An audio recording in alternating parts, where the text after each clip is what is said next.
Questions from Ricky in Washington. He says, David, just gone through my second beater car. Tired of being on a first-name basis with the AAA tow truck driver. I'm out of debt. I have my emergency fund saved, and I have the money to get a little nicer car.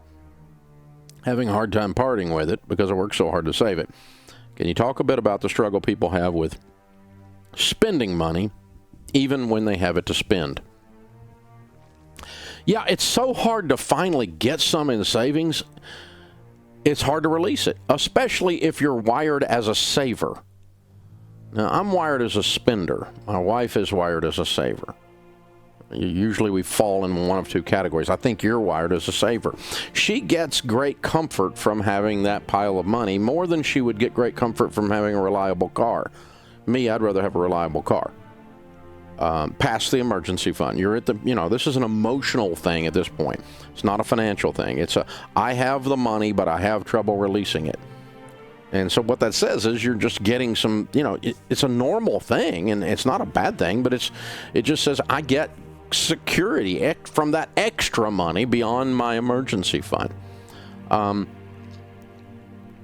And I'll tell you this, I think it's something we all have to work at, one of our money skills. There's really three basic money skills that you have. Spending properly, reasonably. Learning to enjoy money falls under spending. Learning to enjoy life with your money, which is kind of what your question's about. The second one's saving. You got to learn to save money for emergencies, for college, for retirement, to change your family tree, to build wealth. You got to learn to invest. You got to learn to ride the investment waves like we've had in the stock market in the last couple of weeks. Right? And giving. The power of generosity to completely change you when you learn to give as the natural rhythm of your life. It changes everything. So, giving, saving, and spending. Everyone has at least one of those that they struggle with. Mine is saving. I'm a spender. No trouble for me to enjoy money. It's also no trouble for me to give money. A lot of spenders, it's easy for them to be generous. Because the release of money doesn't bother us as much as it does a saver. But I'm weak at saving, and that's why God makes me teach this every day. I'm no longer weak at saving, but it wasn't my natural default. I had to intellectually decide to have an act of my will to save and invest. And really what drove me to do that as a spender-giver is that I would have more to spend and give if I built more wealth. I can spend more and give more. And that's my only reason for saving. It's not because I just love saving money. I still don't to this day.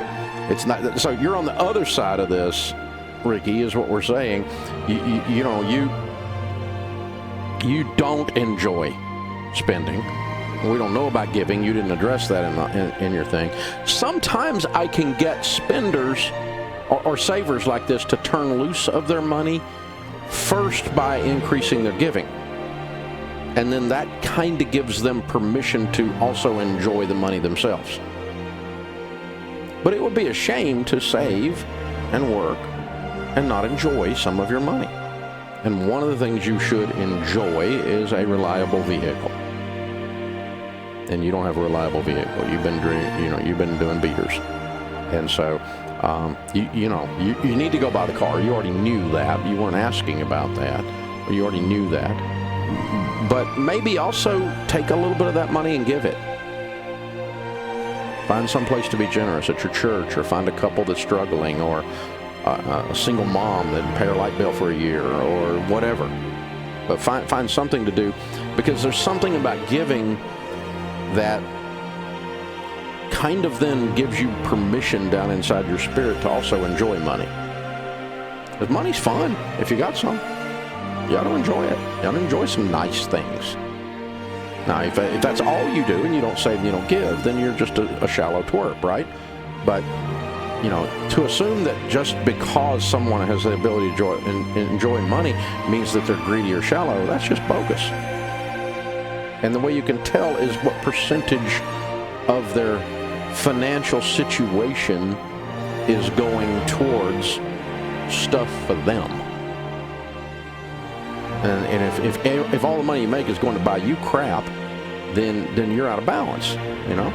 But if you're giving a percentage of your income, and you're investing a good percentage of your income, and you're enjoying some of your income on lifestyle purchases, travel, cars, clothes, whatever it is, then that's in balance once you're at baby step 3 and beyond. And that's where Ricky is. But it's a really good question, Ricky. It's a good question for me to stop and just kind of rant on or vent on for a second here, teach on for a second, because sometimes people think, well, no one should ever have a car like that. What would anyone need a house like that for? Now, I've got a friend that's worth about $3 billion. Now, a billion is 1,000 million. He has 3,000 million.